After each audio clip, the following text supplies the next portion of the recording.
Good afternoon everyone.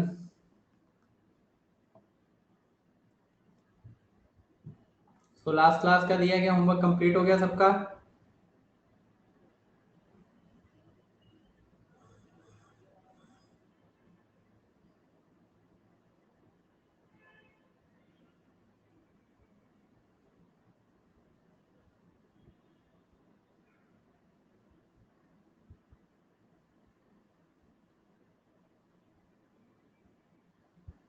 हाँ ठीक है, जो नया है ठीक है, बाकी जो लोग पहले से प्रेजेंट थे उनकी बात कर रहा हूँ। सारे क्वेश्चन हो गए? कोई डाउट नहीं है?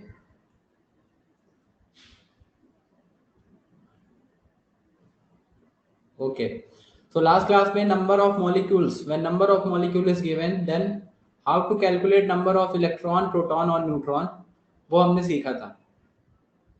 अभी आज हम देखते हैं मास के रिस्पेक्ट में थोड़ी सी और कैलकुलेशन इंक्रीज करते हैं जो दूसरा क्वेश्चन पूछा जाता है। तो पहले तो ये number of electron, proton, neutron निकालना आना चाहिए। तो सबसे पहले हमने टेबल पढ़ी, atomic number, atomic mass, then how to calculate number of electron, proton, neutron with respect to one atom, then for one molecule, and then for n number of molecules. So after this now we will calculate mass. अब मास जो है electron, proton, neutron charge जो हम represent करते हैं, तो mass of, next heading डाल लीजिए, मास ऑफ सब एटॉमिक पार्टिकल्स, मास ऑफ सब एटॉमिक पार्टिकल्स। सब एटॉमिक पार्टिकल्स मीन्स, सब एटॉमिक का मतलब क्या हो गया? एटम के अंदर के पार्टिकल्स जो एटम में एग्जिस्ट करते हैं। तो एटम में जो मेन पार्टिकल्स हैं वो हम क्या पढ़ रहे हैं? इलेक्ट्रॉन, प्रोटॉन, न्यूट्रॉन, जो हमारे सिलेबस के अकॉर्डिंग जितने पार्टिकल्स हम डिफाइन कर रहे हैं। सो इलेक्ट्रॉन, प्रोटॉन, न्यूट्रॉन जो कि सब एटॉमिक पार्टिकल्स हैं, तो इनके मास की अगर हम बात करें, तो mass of electron, mass of electron is 9.1 into 10 to the power minus 31 kg। KG में अगर कैलकुलेट करें तो कितना होता है? 9.1 into 10 to the power minus 31।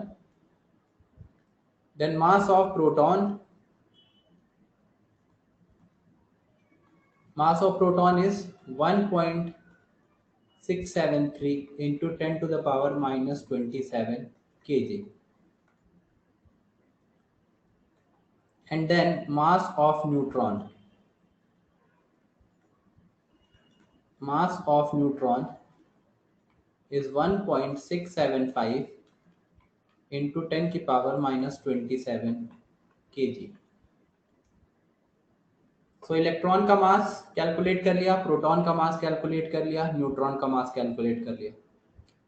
देखिए इसमें से आप देख सकते हैं प्रोटॉन, न्यूट्रॉन का मास जो है वो सेम है, ऑलमोस्ट सेम बोल सकते हैं। मैं देखो 10 की पावर माइनस 27 माइनस 27 दोनों का है, और इधर कितना है? 1.673 प्रोटॉन के लिए, एंड फॉर न्यूट्रॉन 1.675। तो सेम ही है ये, 1.67 1.67 ऑलमोस्ट इक्वल है। तो प्रोटॉन न्यूट्रॉन का मास जो है वो ऑलमोस्ट इक्वल है, और इलेक्ट्रॉन के मास से बहुत बड़ा होगा। सो इलेक्ट्रॉन का मास कितना है? 9.1 into 10 to the power minus 31 KG. ठीक है, अब देखिए अगर इसको कैलकुलेट करना हो हमें केजी में, पहले ये नोट करिए, इतना नोट करो, ये एब्सोल्यूट मास है, this is absolute mass.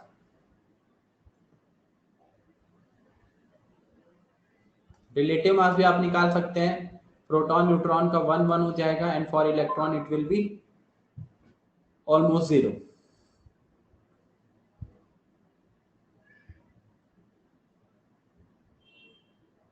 Noted? Okay,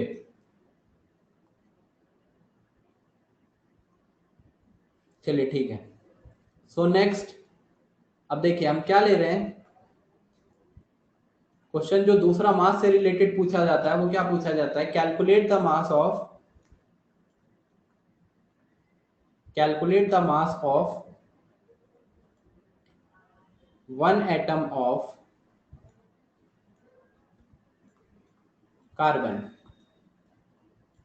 carbon के एक एटम का मास कितना होगा, एक एटम का पूरा मास, कार्बन का जो एक एटम होगा उसका मास कितना होगा, वो कैलकुलेट कर रहे हैं।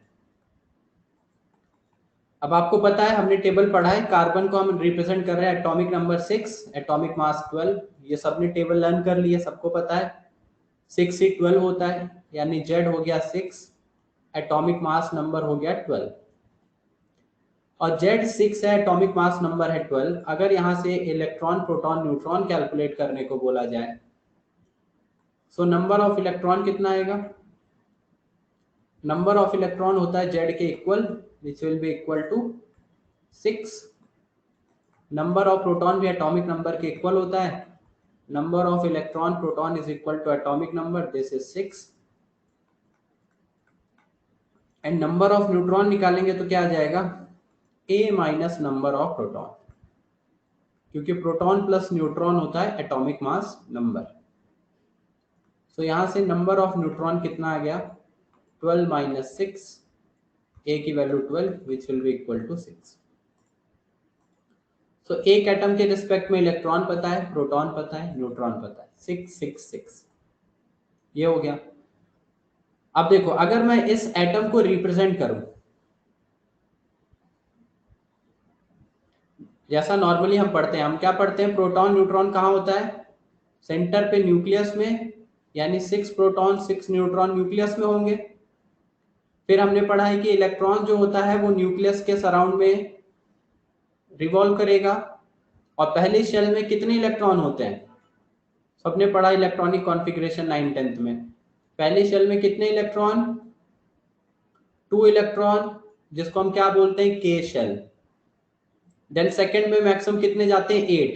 अब 8 के साथ साथ हमारे पास यहाँ पे टोटल इलेक्ट्रॉन कितने हैं, 6, तो 6 है, तो अभी हम यहाँ पे कितने डालेंगे, 4 डालेंगे, 1 2 3 4। सेकेंड सेल में कितने इलेक्ट्रॉन जाएंगे, 4, क्योंकि कार्बन के पास है ही टोटल 6 इलेक्ट्रॉन, कार्बन के पास कितने इलेक्ट्रॉन है एक एटम में, 6 इलेक्ट्रॉन हमने निकाला है।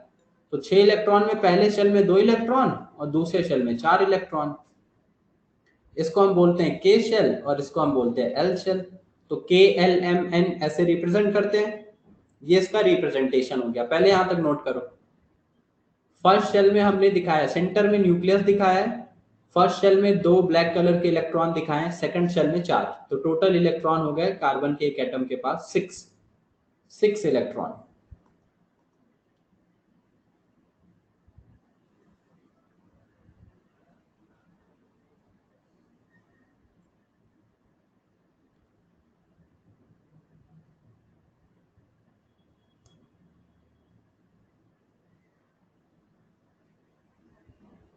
डन,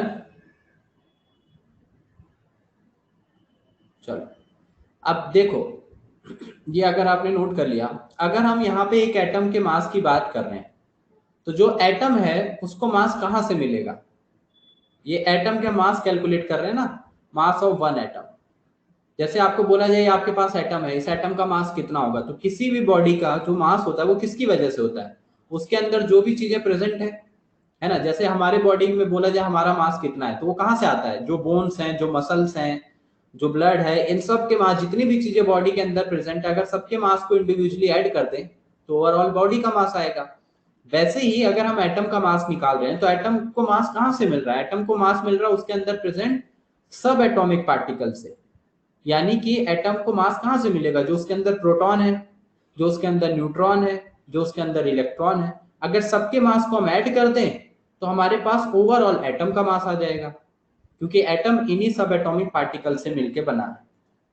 तो देखो अगली लाइन में क्या लिख रहा हूं, मास of one atom of carbon, जो एक एटम का मास होगा वो क्या होगा, वो कहां से आएगा, वो किसके इक्वल होगा, वो सारे सब एटॉमिक पार्टिकल्स के मास का एडिशन होगा।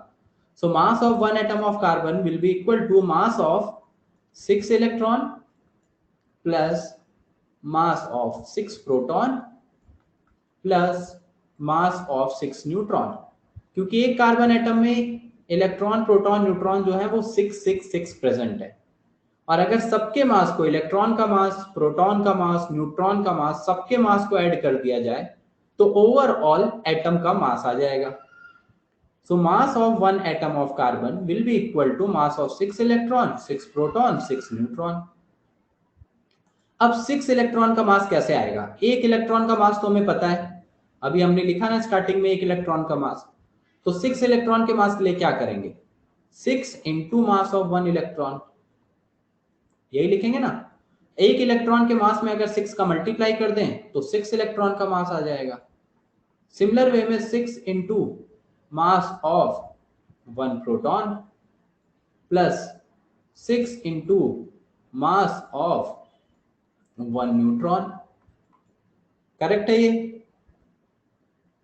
Then 6 into mass of 1 electron, अब एक इलेक्ट्रॉन का मास हमने पढ़ा है कितना? 9.1 इंटू 10 की पावर -31 kg, ये वैल्यू रख दी जो हमने पढ़ा है। 6 इंटू मास ऑफ 1 प्रोटॉन कितना रखा जाएगा? 1.673 इंटू 10 की power -27 kg plus 6 into mass of 1 neutron है, मास ऑफ 1 न्यूट्रॉन कितना है? 1.675 into 10 to the power -27 kg। अब यहां से अगर हम देखें, पहले यहां तक नोट करिए, पहले सब लोग इतना नोट करो, इतना समझ में आया स्टेप? एक एटम का मास किसके? सारे इलेक्ट्रॉन, प्रोटॉन, न्यूट्रॉन सबके मास को ऐड कर देंगे तो पूरे एटम का मास आ जाएगा।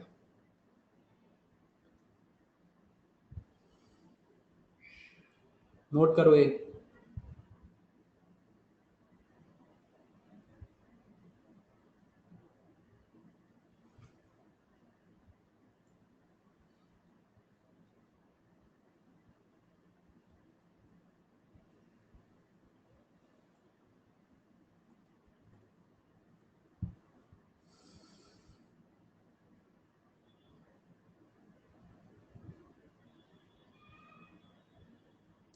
नोटेड?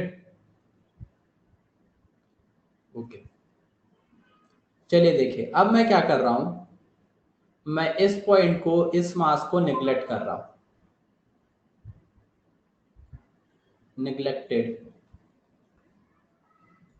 नेग्लेक्ट कर दिया। क्यों नेग्लेक्ट कर दिया? यहां ब्रैकेट में हम नोट कर ले रहे हैं, mass of electron is very less as compared to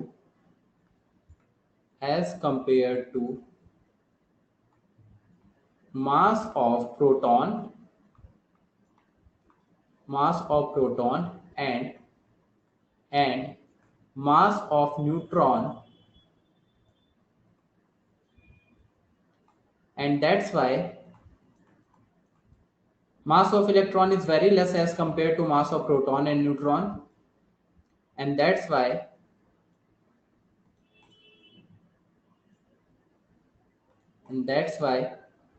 mass of neutron can be neglected.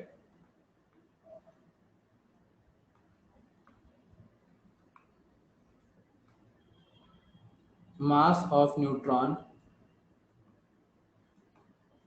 can be neglected.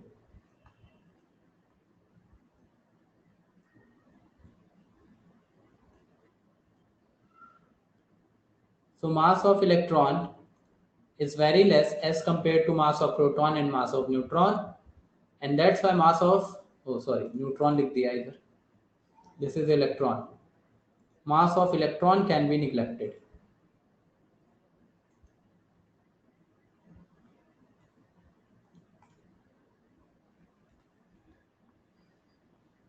ये नोट करिए।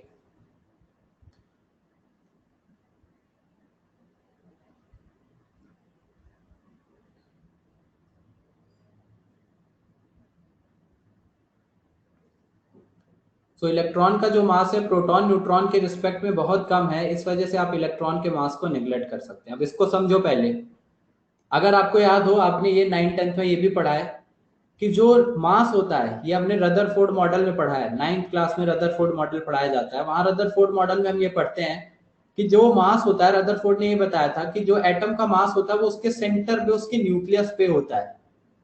पूरा एटम का मास उसके न्यूक्लियस में होता है। याद है ये सबको कि उसके न्यूक्लियस से हम मास दिखाते हैं। तो हम यहाँ पे भी क्या निकाल रहे हैं, proton plus neutron plus electron. तो प्रोटॉन न्यूट्रॉन तो सेंटर पे है, इलेक्ट्रॉन सराउंड में है, तो इलेक्ट्रॉन के मास को भी हम ऐड करेंगे, लेकिन इलेक्ट्रॉन का मास बहुत कम होता है compare to proton and neutron. इसलिए हम बोलते हैं कि जो एक्चुअल में एटम का मास है वो केवल उसके सेंटर पे प्रेजेंट है, यानी सेंटर पे न्यूक्लियस का जो भी मास है वही एटम का मास होगा, क्योंकि इलेक्ट्रॉन का मास बहुत कम होता है जो रिवॉल्व कर रहा है। अब वो हमने देखा वैल्यूज में हमने कितना देखा, इलेक्ट्रॉन में मास था 10 की पावर -31, ये इलेक्ट्रॉन के लिए था, और प्रोटॉन न्यूट्रॉन के लिए हमने वैल्यू देखा 10 की पावर -27। तो इन दोनों में कितना डिफरेंस है, 10 की पावर 4 का हमें यहाँ पे मल्टीप्लाई करना पड़ेगा, मल्टीप्लाइड बाय 10 की पावर 4, -31 से -27 जाने के लिए। मतलब अगर प्रोटॉन और न्यूट्रॉन को मान लिया जाए 1 kg, हाइपोथेटिकली समझा रहा हूं, पहले इस पॉइंट को समझिए, नोट नहीं करना है। अगर प्रोटॉन न्यूट्रॉन के मास को मान लिया जाए 1 kg, तो इलेक्ट्रॉन का मास उनके कंपैरिजन में 10 की पावर -4 kg होगा, क्योंकि डिफरेंस देखो इतना है ना, 10 की पावर -31 और -27, तो -4 का डिफरेंस है। तो अगर इस 10 की पावर -27 को मैं 1 मान लूं, तो 10 की पावर -31 को लिखा जाएगा 10 की पावर -4। समझ रहे हो क्या, अगर इस वैल्यू को मैं 1 मान लूं तो ये वैल्यू लिखी जाएगी 10 की पावर -4, यानी कि अगर प्रोटॉन न्यूट्रॉन 1 kg होगा तो इलेक्ट्रॉन 10 की पावर -4 kg, 10 की पावर -4 kg का मतलब 0.0001 kg। अब आप ही सोचिए कि प्रोटॉन न्यूट्रॉन एक एक kg मैंने लिया है, 1 kg, और उसमें इलेक्ट्रॉन अगर ऐड करते हैं तो वो आता है 0.0001 kg। तो इलेक्ट्रॉन का मास तो बहुत कम है प्रोटॉन न्यूट्रॉन के कंपैरिजन में, तो अगर इलेक्ट्रॉन का मास ना भी ऐड किया जाए तो उससे एटम के मास पे कोई फर्क नहीं पड़ने वाला, बिकॉज इलेक्ट्रॉन का मास बहुत ही कम है as compare to proton neutron. तो अगर आप इस 1 में 0.001 ऐड भी कर देंगे तो टोटल मास कितना लिखा जाएगा, अगर मैं ऐड कर भी दूं तो कोई फर्क थोड़ी पड़ेगा, टोटल मास तो इतना ही लिखा जाएगा ना, 1.00001 kg। मतलब ये क्या हो गया, ये 1 kg है ना, तो कुछ डिफरेंस तो खास आया नहीं। तो इसलिए इलेक्ट्रॉन के मास को आप निगलेक्ट कर सकते हैं क्योंकि वो बहुत कम मास है, और इसीलिए हम बोलते हैं कि जो एटम का मास होता है वो केवल उसके न्यूक्लियस की वजह से होता है, प्रोटॉन और न्यूट्रॉन की वजह से। तो ये लाइन मैंने अभी आपको लिखवाई कि इलेक्ट्रॉन के मास को आप कर सकते हैं नेग्लेक्ट पूरे एटम का मास निकालने के लिए। तो फिर मास ऑफ वन एटम क्या लिखा जाएगा, तो इलेक्ट्रॉन के मास को हमने कट कर दिया था, नेग्लेक्ट कर दिया, तो बचा प्रोटॉन का मास 6 into 1.673 into 10 to the power -27 plus 6 into 1.675 into 10 to the power -27, ये दोनों ही केजी में। केवल प्रोटॉन और न्यूट्रॉन को लिखा है, इलेक्ट्रॉन को नेग्लेक्ट कर दिया क्योंकि वो बहुत ही कम मास है। अब इसको ऐड करना है, 6 कॉमन कर लें, तो 6 into 10 की पावर -27 कॉमन, ब्रैकेट में 1.673 एंड 1.675, देन ऐड कर देंगे अगर तो कितना आ जाएगा, 1.673 1.675 538 7 7 14 6 6 12 13 एंड 3.348, ये केजी। तो आ गया 3.348 इंटू 6 इंटू 10 की पावर -27, इतना केजी। इसको मल्टीप्लाई कर लेंगे तो 8 28 42 तो 20.088 into 10 to the power -27 KG, ये आंसर हो जाएगा। तो केजी में अगर मास पूछा जाए, एक एटम जो कार्बन का एक एटम उसका मास कितना है केजी में, तो उसका मास कितना है 20.088 into 10 to the power -27 KG, mass of one atom of carbon. समझ में आया क्या ये,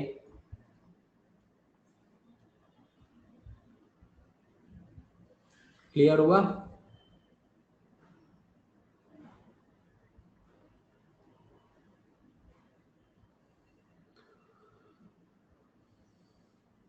तो इस तरीके से मास निकालने के लिए पूछा जाता है।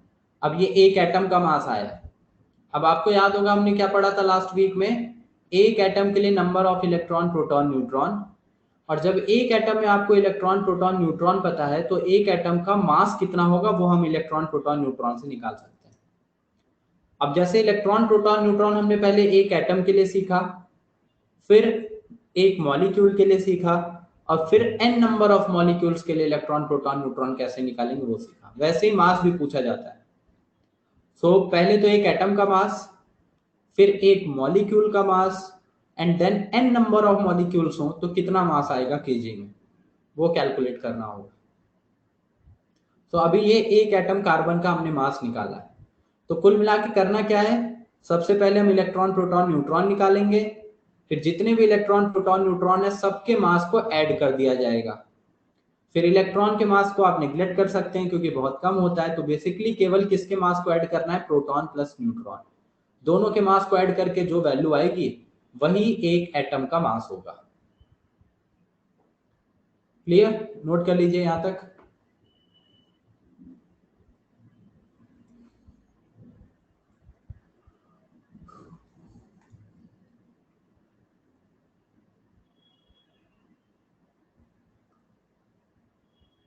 नोटेड, चलिए। नेक्स्ट अब एक करिए आप,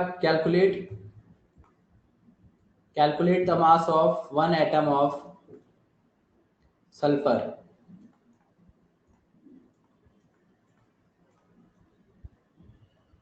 लास्ट स्लाइड, हाँ ठीक है दिखा रहा हूँ, चलो अच्छा नोट कर लो पहले जल्दी से। जैसे नोट कर लिया, क्वेश्चन लिख लीजिए, calculate the mass of one atom of sulphur in KG. Calculate the mass of one atom of sulphur in KG.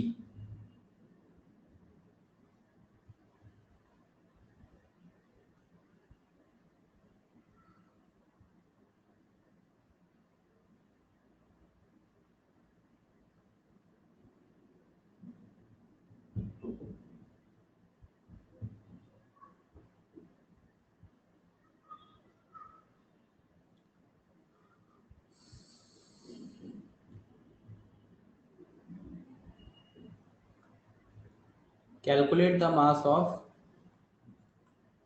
one atom of sulfur in kg। आपको केजी में सल्फर एटम का mass calculate करना है। जो step कराए same वैसे step करने हैं। पहले हमने कार्बन के लिए निकाला था, अब सल्फर के लिए निकाल रहे हैं मास। तो number of electron proton neutron निकालेंगे।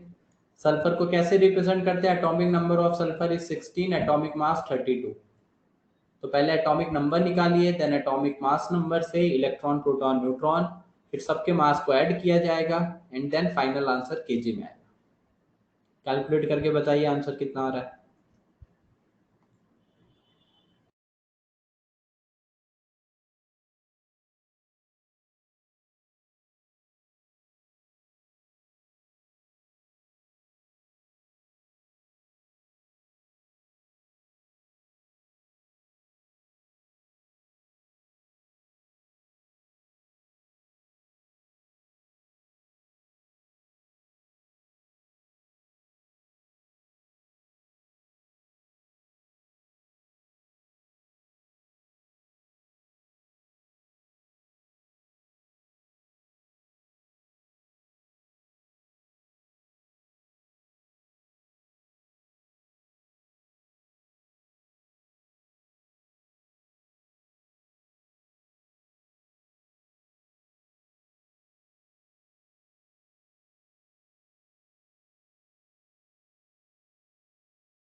कितना आंसर है? 52.523 into 10 to the power -27।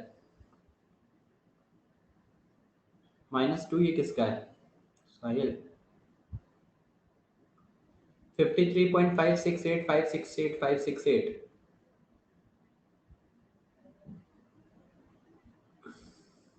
10 to the power -27 ना। ओके, सो मास मैं डायरेक्ट लिख दे रहा हूं, आंसर आ गया ना सबका? Mass of one atom of sulphur, बता नहीं रहा हूं मैं। Mass of one atom of sulphur will be equal to 53.568, इसके अराउंड आ रहा है, इंटू 10 की power -27 kg। This one,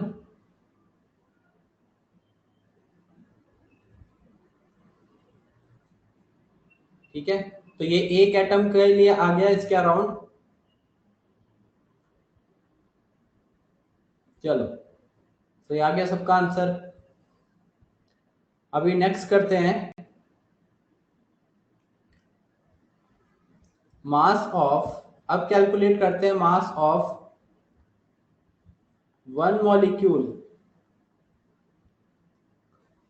molecule of calcium sulphate. Mass of one molecule of calcium sulphate CaSO4 in KG. अगर केजी में calculate करना है, KG में ही कैलकुलेट कर रहे हैं। So mass of one molecule of calcium sulphate, अभी तक हम एक एटम का मास निकाल रहे थे। डाउट है? किसको डाउट है? आर्यन, क्या डाउट है आर्यन? आंसर नहीं आया आपका?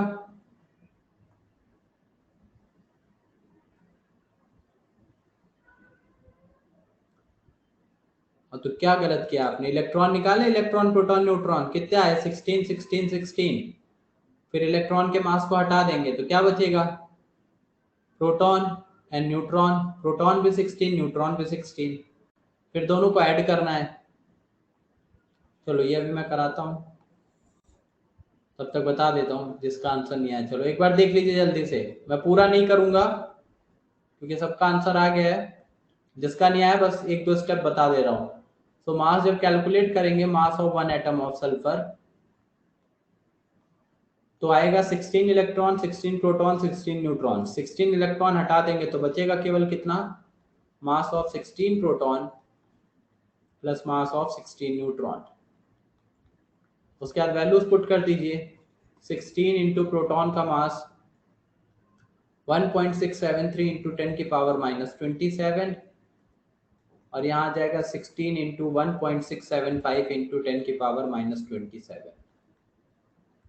देन 16 इंटू 10 की पावर 20 -27 कॉमन दोनों साइड से, ब्रैकेट में 1.673 प्लस 1.675, और ये अभी ऐड करके आपको निकलवाया था, कितना आता है? 843.348 इंटू 10 की पावर -27।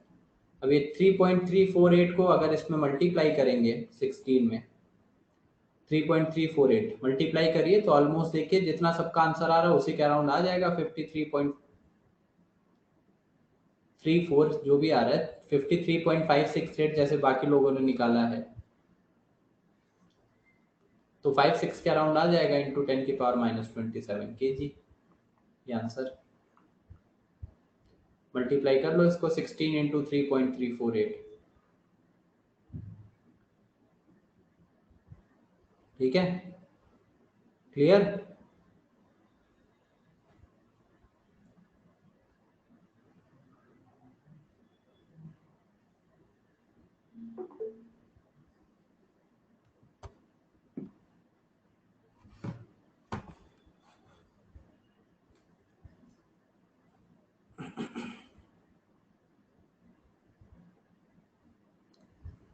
चलिए नेक्स्ट में क्या बता रहा था मैं?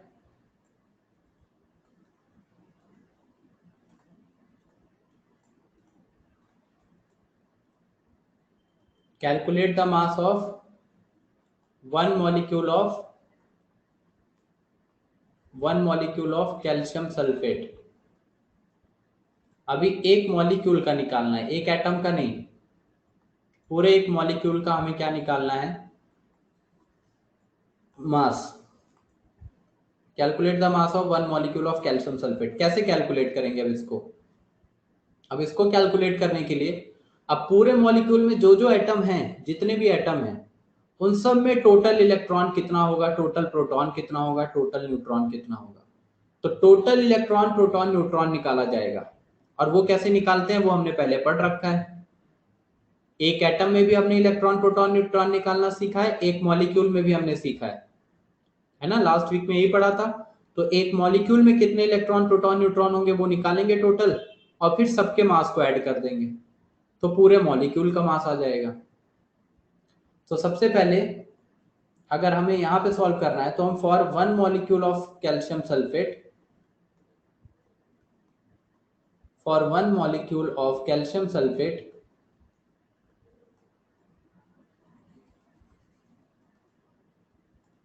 एक मॉलिक्यूल कैल्शियम सल्फेट का अगर हमारे पास है तो उस केस में क्या करेंगे,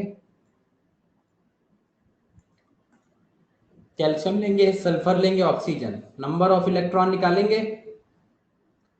तो अगर एक एक एटम का मैं अलग अलग निकाल दूं, फॉर कैल्शियम, कैल्शियम का कितना एटम है, एक ही एटम है। कैल्शियम कैसे रिप्रेजेंट करते हैं, 20 40। सो नंबर ऑफ इलेक्ट्रॉन कितना आया, 20। नंबर ऑफ प्रोटॉन कितना आया, 20। Number of neutron 20। ये कैल्शियम के लिए आ गया। सिमिलरली फॉर सल्फर, सल्फर के लिए भी सबको पता है representation 16 32। So number of electron atomic number के equal 16, number of proton atomic number के equal 16, and number of neutron क्या हो जाएगा, atomic mass minus atomic number, मतलब नंबर ऑफ प्रोटॉन्स, तो वो हो जाएगा 16 for sulphur. For oxygen, oxygen के लिए रिप्रेजेंट करेंगे तो क्या रिप्रेजेंट करेंगे, 8 16। सो नंबर ऑफ इलेक्ट्रॉन कितना आ जाएगा, 8। नंबर ऑफ प्रोटॉन कितना आ जाएगा, 8, एंड नंबर ऑफ न्यूट्रॉन कितना आ जाएगा, 8।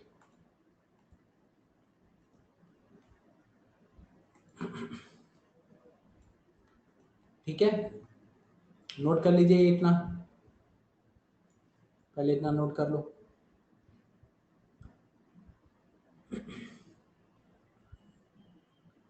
ये सब एक एक एटम के रिस्पेक्ट में है। विघ्नेश आंसर आ गया 147.3 इंटू 10 की पावर -27। चलिए एक आंसर आया, देखते हैं करेक्ट है कि नहीं, पहले नोट कर लीजिए इतना।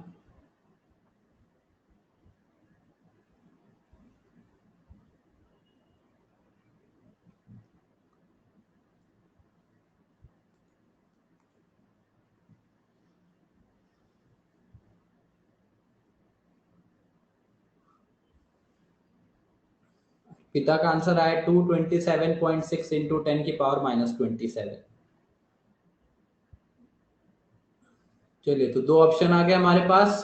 एटलीस्ट एक क्वेश्चन के चार ऑप्शन जो होते हैं, चार ऑप्शन बता दीजिए, क्योंकि आंसर सबका कुछ ना कुछ तो अलग आएगा ही। एक 147 आए, एक 227 आए। चलो नोट कर लिए, अभी आगे चलते हैं। तो टोटल नंबर ऑफ इलेक्ट्रॉन पहले निकालते हैं।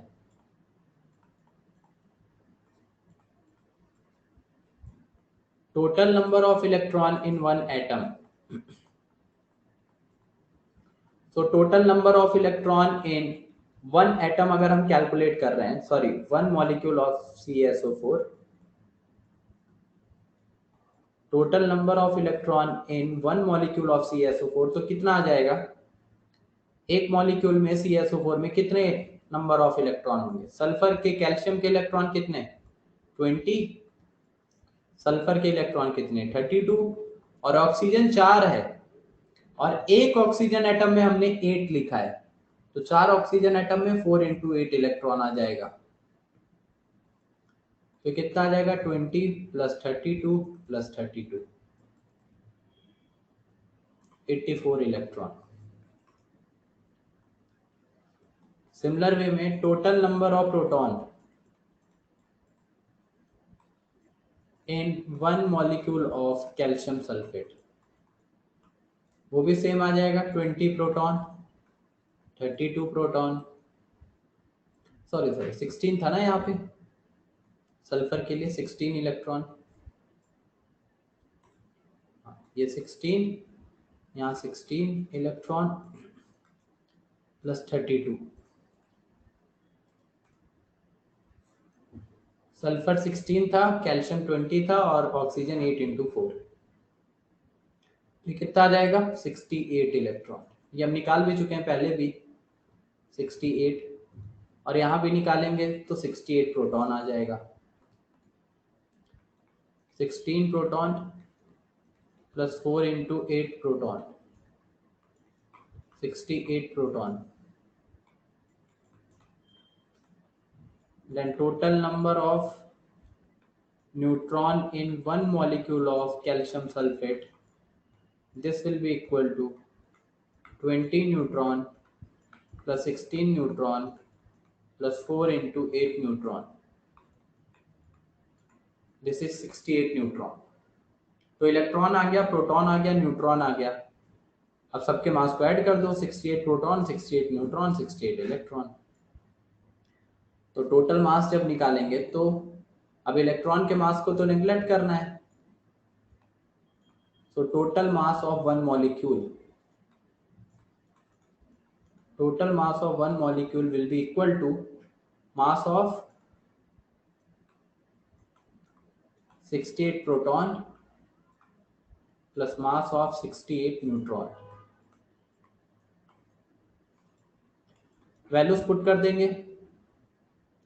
68 और एक प्रोटॉन का मास कितना होता है 1.673 10⁻⁻27 kg। 68 neutron 1.675 10⁻⁻27 kg। यहाँ से हम 68 × 10⁻⁻27 कॉमन कर सकते हैं, वही बच गया 1.673 + 1.675, दिस इज kg। ऐड कर देंगे तो कितना आ जाएगा 3.348 × 10⁻⁻27 kg। और इसको अगर हम मल्टीप्लाई कर लें 68 × 3.348 तो कितना आ रहा है ये 68 × 3.348 227.66। तो ज्यादातर लोगों का आंसर यही आया है 227.664, और बाकी ये 10⁻⁻27 अपनी जगह पे। मैक्सिमम लोगों का यही आंसर है, तो यही करेक्ट होगा आई थिंक। चेक कर लीजिएगा एक बार सब लोग। तो ये आंसर हो जाएगा 227.66। तो पहला आंसर क्या था विघ्नेश 147,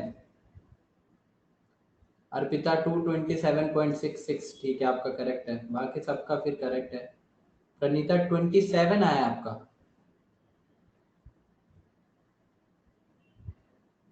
कैसे आ रहा है 27? ये दिखाया तो है करके, देखो कहाँ गलत किया है तुमने।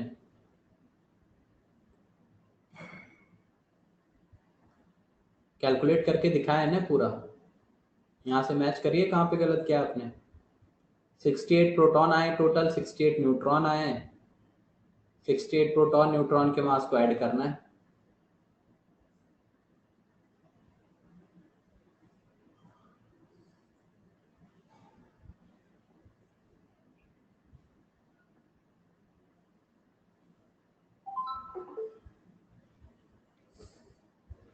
नोट कर लीजिए यहाँ तक।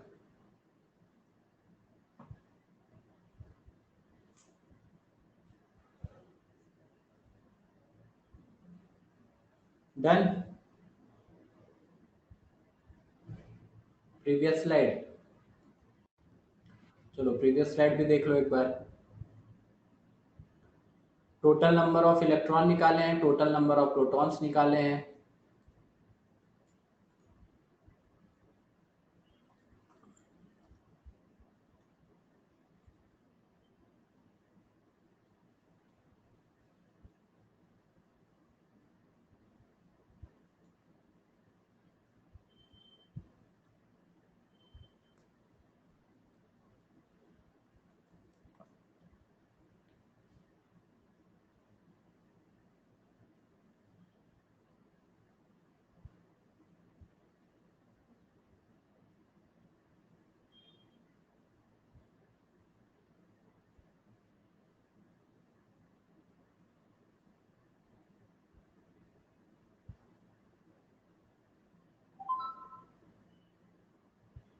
डन।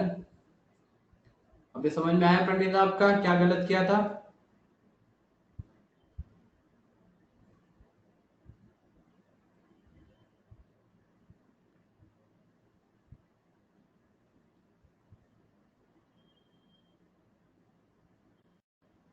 ओके चलिए, तो होमवर्क नोट कर लीजिए questions. Calculate the mass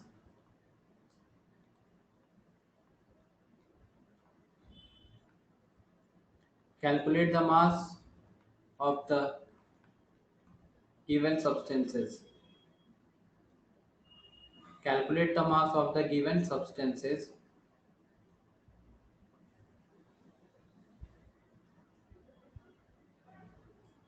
Mass of given substances.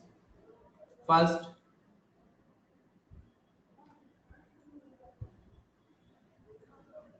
KG में कैलकुलेट करना है, वो तो पता ही है सबको। MgCO3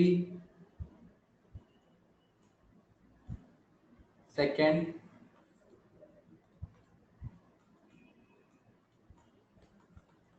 K4FeCN6 third, one atom of titanium, titanium के एक एटम का मास।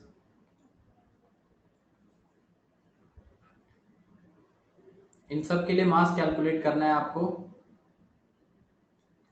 देन नेक्स्ट CaSO4, अच्छा CaSO4 तो अभी कर ही लिया। FeSO4.7H2O। फिफ्थ,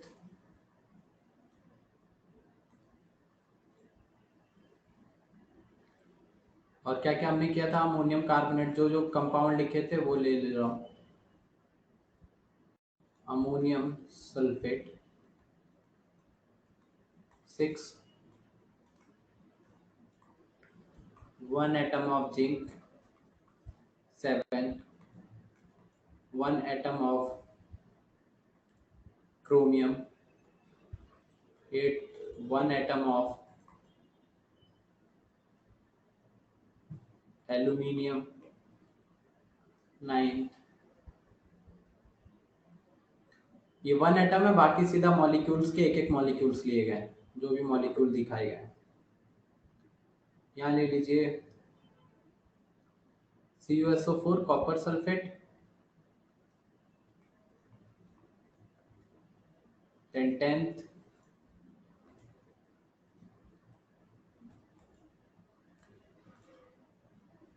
हाइड्रोजन सल्फेट को रिप्रेजेंट कर देते हैं, या फॉस्फेट ले लो कोई, अमोनियम फॉस्फेट ले लो NH4 whole thrice PO4। 11 sulphide, sodium sulphide Na2S। 12 nitrite, फिर मैग्नीशियम नाइट्राइट दिखा देते हैं MgNO2। Magnesium calcium bicarbonate CaH 3O3 का होल ट्वाइस 14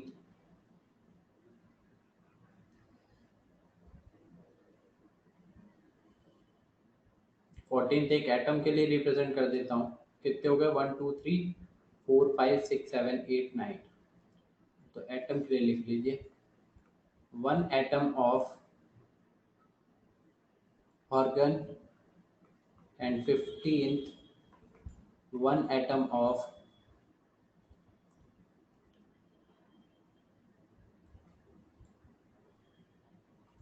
यहाँ रिप्रेजेंट कर देते हैं हम बेरिलियम Be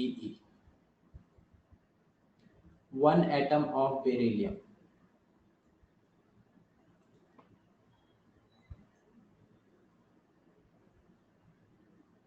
आंसर सही है। आंसर कैसे पता लगाएंगे क्या? आंसर कैलकुलेट करो, बाकी लोग होमवर्क सेंड करेंगे उससे मैच करिएगा और क्या। आंसर तो वैसे भी डिस्कशन करते हैं ना, जो डाउट है वो डिस्कस पूछ लिया करिए, डिस्कशन तो होता ही है। बाकी सब लोग जो होमवर्क सेंड करते हैं उससे आंसर मैच कर लीजिए कि बाकियों ने क्या किया है, आपका क्या आ रहा है, वहां से मैच कर सकते हैं ना।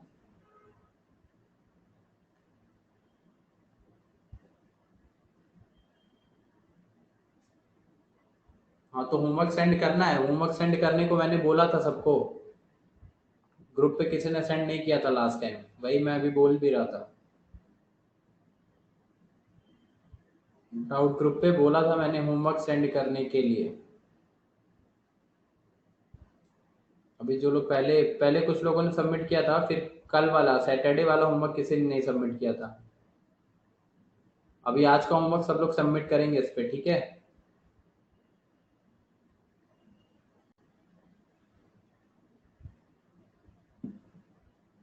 डाउट ग्रुप पे नया कौन कौन वैसे आज ज्वाइन हुआ है, कितने बच्चे हैं आज जिसकी फर्स्ट क्लास है?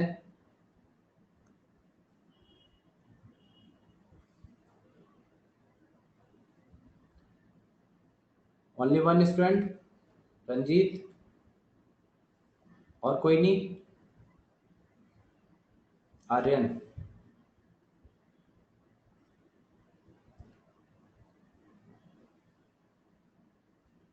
चलिए ठीक है, ये नोट कर लीजिए, हो जाएगा क्वेश्चन। जो लोग नए समझ में आया, इलेक्ट्रॉन प्रोटॉन न्यूट्रॉन निकालना आता है ना, वो आता है तो आपके क्वेश्चन हो जाएंगे मास के। साहिल, टफ नहीं, सिंपल क्वेश्चंस हैं, सबके मास निकालना है, उसके लिए आपको इलेक्ट्रॉन प्रोटॉन न्यूट्रॉन निकालना आना चाहिए। वो करोगे वहां से आंसर आ जाएगा, ठीक है। चलिए सारे सॉल्व करिएगा, होमवर्क सब लोग सेंड करेंगे, फिर इसके आगे नेक्स्ट जो रिलेशन है वो कल पढ़ेंगे। ओके चलो बाय।